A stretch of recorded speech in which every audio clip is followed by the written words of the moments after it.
అదే RTV app వార్తల్ని క్షణాల్లో చదివే అవకాశం ఉంటుంది. ఒక న్యూస్ పేపర్, ఒక టెలివిజన్ ఛానల్ మీ చేతుల్లో ఎప్పుడూ ఉంటాయి. మన నాయకుడు కేసీఆర్ గారు తెలంగాణ సాధించుకున్న తర్వాత గత 10 సంవత్సరాలనే కనీ విని ఎరగని విధంగా తెలంగాణ బ్రహ్మాండంగా డెవలప్ అయింది. ఆ డెవలప్మెంట్ కనుక చూస్తే బహుశా భారతదేశ చరిత్రలో 10 సంవత్సరాలలో ఇంత పెద్ద ఎత్తున అభివృద్ధి చేసినటువంటి రాష్ట్రం ఎవరు చేయలేకపోయారు. ఆ రాష్ట్రం మన రాష్ట్రం మాత్రమే, తెలంగాణ మాత్రమే అభివృద్ధి అయింది. ఒకసారి వీళ్ళు ఒక మాయ మాటలు, మోసపు మాటలు చేసి చెప్పుకుంటూ 6 గ్యారంటీలని 420 హామీలని ఇంత బుక్ తయారు చేసేసి అవన్నీ ఇచ్చేసరికి ప్రజలు కూడా అనుకున్నారు ఏమైనా వచ్చే వస్తూనే ఉన్నాయి, వీళ్ళేదో వచ్చి ఇంకేది ఇస్తారట అని మోసపోయారు. కరెక్ట్ గా చెప్పాలంటే కానీ మోసం ఇంత తొందరలే మనం అనుకున్నాం ఒక 4 సంవత్సరం 2 సంవత్సరాలు పట్టుద్ది అనుకున్నాం కానీ 100 రోజులలోనే మొత్తం చాలా వరకు బయటపడ్డాయి. మేమందరం మొన్న కూడా ఎండిపోయినాయి. పొట్టకొచ్చిన పంటలు వరి పంట అయితే ఇంకొక తడి కనుకున్నట్టయితే పంట చేతికి వచ్చేది. చూస్తూ కళ్ళారా అటు పక్కన 5-6 మండలాలలో పెద్ద ఎత్తున వరి నష్టపడిపోయింది, మొక్కజొన్న నష్టపడ్డది.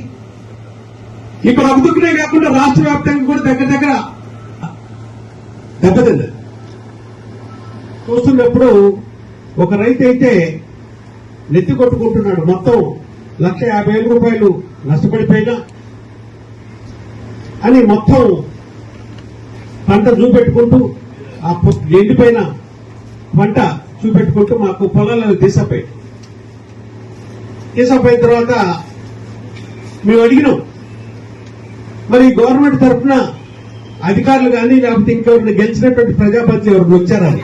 అయ్యా ఎవరూ రాలేదు, మా మొర ఎవరు వినిపించుకోవట్లేదు, మీరే మొదటిసారి వచ్చారు మా దగ్గరికి, ఇంతవరకు ఎవరు రాలేదు, మమ్మల్ని ఎవరు పట్టించుకోలేదు నా రైతాంగం.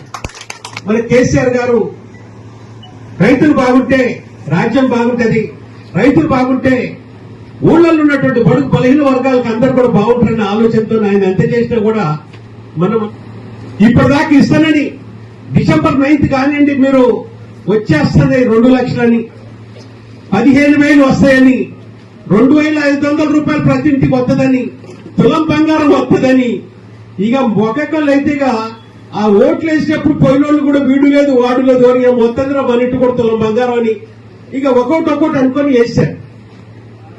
ఇప్పుడు వాళ్ళందరూ తెలిసిపోయింది చాలా మోసపడ్డావు. మంచిగా పనిచేస్తే బ్రహ్మాండమైన మెజార్టీ మండలంలో వస్తుంది, అందులో ఏమాత్రం కూడా డౌట్ లేదు. పార్లమెంట్ లో బీఆర్ఎస్ ఎంపీలు ఉండాల్సిన అవసరం ఇప్పుడు చాలా ఉంది. ఎందుకు ఇంత గట్టిగా చెప్తానంటే పార్లమెంట్ లో చట్టాలు తయారు చేస్తారు. ఆ చట్టాలు దేశవ్యాప్తంగా కూడా ప్రజల మీద రుద్దుతారు. ఇప్పుడు మెజార్టీ బీజేపీకి ఉంది, వాళ్ళు అడ్డమైన చట్టాలు ఎన్నేది చేయొచ్చు. ఈ మధ్యనే ప్రతి మీటర్లు పెట్టడానికి డ్రాఫ్ట్ బిల్లు కూడా పెట్టారు. కరెంటుకి మీటర్లు పెట్టాలని, రైతు చట్టాలు నల్ల చట్టాలని, ఆ చట్టాలు మనం పార్లమెంట్ లో వ్యతిరేకించినా కూడా పార్లమెంట్ లో బీజేపీకి మెజార్టీ ఉందని చెప్పి 1 సైడెడ్ గా వాళ్ళు బిల్లు పాస్ చేసి పార్లమెంట్ ఉండాల్సిన అవసరం ఉండదు అక్కడ.